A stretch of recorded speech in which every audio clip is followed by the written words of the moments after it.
So unconscious bias, unlike conscious bias, is the way in which our brain makes quick decisions that we don't recognize are happening to us. That, for example, we decide that somebody isn't a good fit for the organization. So unconscious bias really is a series of mental models that we carry and make decisions out of that we don't even realize are there, but they're actually impacting the decisions we make about people, who we hire, who we allow into our affinity groups.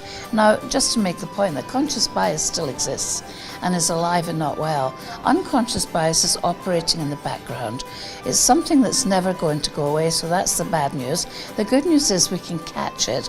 We can catch it in the back of our necks, move it to the edge of our shoulders, and become much more aware.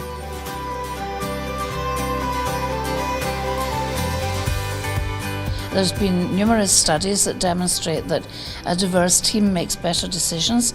They take longer to make the decision, but they make better quality decisions.